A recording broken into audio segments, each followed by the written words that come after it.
Hello दोस्तों, नमस्कार। स्वागत है आप सभी का मोबाइल पाठशाला की यूट्यूब चैनल पे।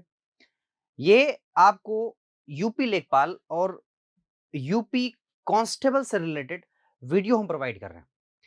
आज का जो टॉपिक है दैट इज क्वाड्रिलेटरल, यानी कि चतुर्भुज। मेरे दोस्तों, हमने आपको बताया था कि एक बार हम चतुर्भुज या त्रिभुज हम आपको पढ़ाएंगे मेंसुरेशन के पॉइंट ऑफ व्यू से, और एक बार हम पढ़ाएंगे ज्योमेट्री के पॉइंट ऑफ व्यू से।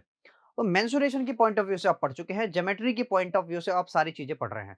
अभी तक अगर आपने हमारे चैनल को सब्सक्राइब नहीं किया तो कृपया सब्सक्राइब जरूर कर लीजिए, बेल आइकन दबा दीजिए, साथ साथ शेयर करिए, कमेंट करिए, सब्सक्राइब करिए फटाफट। इसके बाद जुड़ जाइए हमारे साथ अपनी तैयारी, अपनी एक सेट पक्की करने के लिए यूपी कांस्टेबल और यूपी लेखपाल में।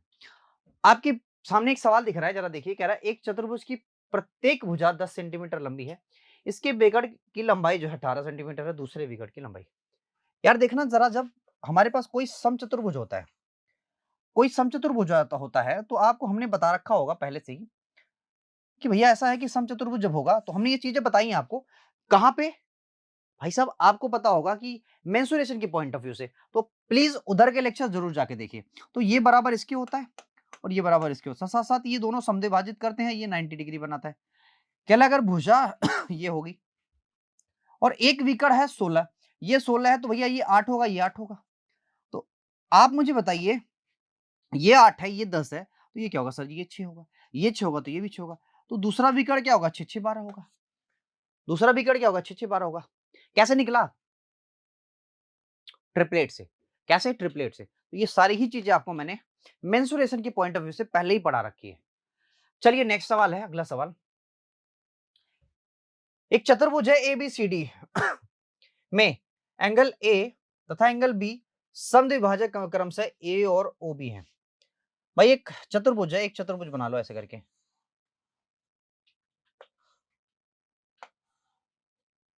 ये ओ है, ठीक, ये डी है। आपसे कहा जा रहा है क्या? एंगल सी बराबर 70, भाई ये बराबर 70 डिग्री, एंगल डी बराबर 30 डिग्री। इसका मतलब ये है ये समद्विभाजक है, मतलब ये है b/2 और ये है a/2। भाई मेरी एक बात समझना, angle A plus angle B plus angle C, आपको इसकी वैल्यू पूछ रहा है, एंगल ए और बी की वैल्यू पूछ रहा है, बराबर किसके होगा? Sorry, plus angle D, plus angle D भी तो है। यानी चतुर्भुज के चारों कोणों का योग बराबर किसके होगा?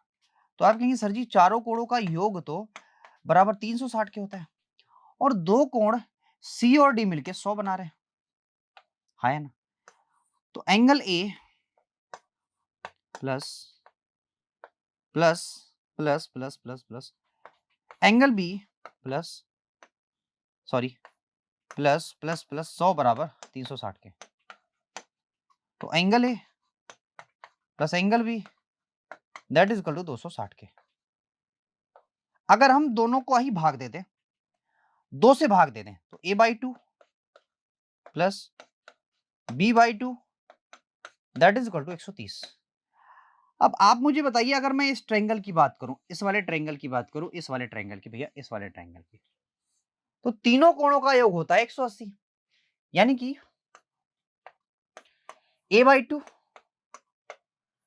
Plus b/2 plus angle AOB बराबर 180 के। भाई इतना बराबर है 130 के, प्लस बराबर 180 के। तो एंगल AOB बराबर 50 डिग्री के, बराबर 50 डिग्री के, बराबर मित्र 50 डिग्री के। कह रहा है यदि ABCD एक समांतर चतुर्भुज हो जिसमें एंगल ADC बराबर 90, तो यह होगा। भाई ADC बराबर 90, जरा देखना, आपसे कह रहा है ADC बराबर 90, ADC बराबर 90, यानी अगर एक चतुर्भुज है ऐसे करके, ये 90 के बराबर है। तो अगर ये 90 के बराबर है तो सम चतुर्भुज में ऐसी कोई कहानी तो होती नहीं है, समलंब में भी ऐसी कहानी नहीं होती है, आयत में ये कहानी हो सकती है। तो हो सकता है कि ये आयत ही हो, ठीक। नेक्स्ट, एक चतुर्भुज एबीसीडी है, एक चतुर्भुज है ABCD, ABC और D। ये प्रॉपर्टीज हमने आपको पहले ही पढ़ा दिया है, तो अगर आपको कुछ और भी देखना है तो मेंसुरेशन के पॉइंट ऑफ व्यू से जाके वीडियो पड़ी हुई है पूरी यूट्यूब पे, वहां पे देख सकते हैं। ठीक, भाई आपसे कह रहा है कि कोणों का जो अनुपात है ये रहा। इसका मतलब हमें ये पता है कि भैया सारे कोणों का जो मान है वो 360 होता है। चलिए मित्र, सभी कोणों का योग कितना होगा सर जी? सभी कोणों का योग हो जाएगा 20 x, तो 20 से काटेंगे, x की वैल्यू हो गई 18। यानी इस वाले एंगल की वैल्यू, सॉरी इस वाले एंगल की वैल्यू, इस वाले एंगल की वैल्यू, इस वाले एंगल की वैल्यू अलग अलग निकालिए। तो a की वैल्यू होगी 18 तिया 54, ठीक है, 18 सत्ते 126, 18 b की वैल्यू थी ना, ये b की वैल्यू है, ये b की वैल्यू, ये b की वैल्यू, ठीक है, 108 हो गई c की वैल्यू। और इसकी वैल्यू कितनी है मेरे दोस्तों? इसकी वैल्यू है 4, 18, 18 चौकी 72। देखना जरा, क्या ये और ये मिलके 180 बना रहे हैं? क्या ये और ये मिलके 180 बना रहे हैं? सर जी बना रहे हैं। और बना रहे हैं तो भैया ये एक समांतर चतुर्भुज में होता है ऐसा, हमने आपको बताया है। ये एक समांतर चतुर्भुज में होता है, और एक समांतर चतुर्भुज में क्या होता है कि भैया संगत कोण क्या करते हैं? 180 डिग्री बनाते हैं।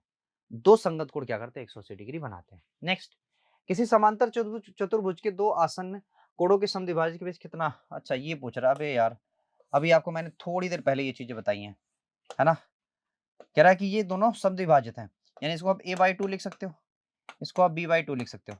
और इन दोनों समांतर चतुर्भुज में इन पूरे कोणों का योग बराबर कितना होता है? 180। तो आधे कोणों का योग कितना होगा? 90 के बराबर होगा। आधे 90 है तो ये भी 90 होगा। इजी एकदम, नहीं समझे?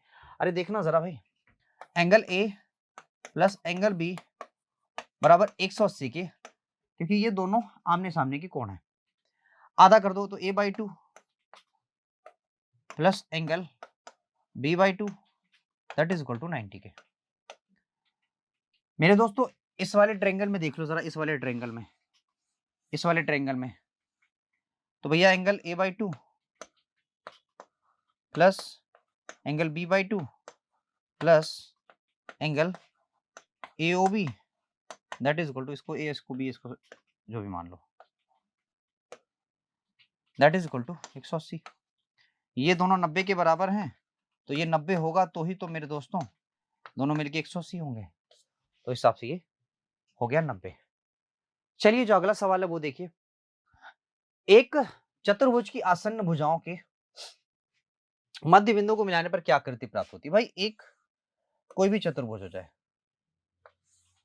इसके मध्य बिंदु देखो, मध्य बिंदु यहाँ है, यहाँ है, यहाँ है और यहाँ है। इसके मध्य बिंदु को मिलाने पे मिला दिया मध्य बिंदु को,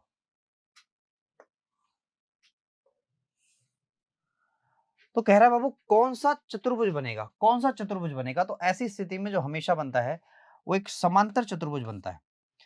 हमेशा एक समांतर चतुर्भुज बनता है, हमेशा एक समांतर चतुर्भुज बनता है। ठीक है भाई, और कुछ भी नहीं बनेगा, एक समांतर चतुर्भुज बनेगा।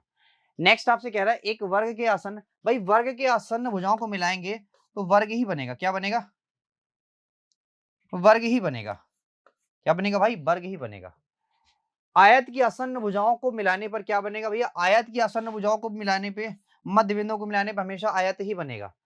नेक्स्ट आपसे कह रहा है कि समचतुर्भुज के मध्य बिंदु को मिलाने से क्या बनेगा? भाई समचतुर्भुज के मध्य बिंदु को मिलाने से एक समचतुर्भुज ही बनेगा, एक समचतुर्भुज ही बनेगा, एक समचतुर्भुज ही बनेगा। ठीक, एक समांतर चतुर्भुज की आसन्न भुजाओं के मध्य बिंदु को क्रम से मिलाने पर क्या बनेगा? भैया एक समांतर चतुर्भुज ही बनेगा। समझ रहे हैं? एक समांतर चतुर्भुज ही बनेगा। ठीक है, खत्म हो गई भाई। तो ये लेक्चर उम्मीद है कि आपको समझ में आया होगा, क्योंकि छोटा है तो भी कोई दिक्कत नहीं है, बट उम्मीद है कि जितना मैं समझाना चाहता था उतना आपको समझ में आया होगा। आज के लिए इतना ही रखते हैं। अगर आपको वीडियो अच्छी लगे तो कृपया लाइक शेयर सब्सक्राइब जरूर करें। Thank you very much.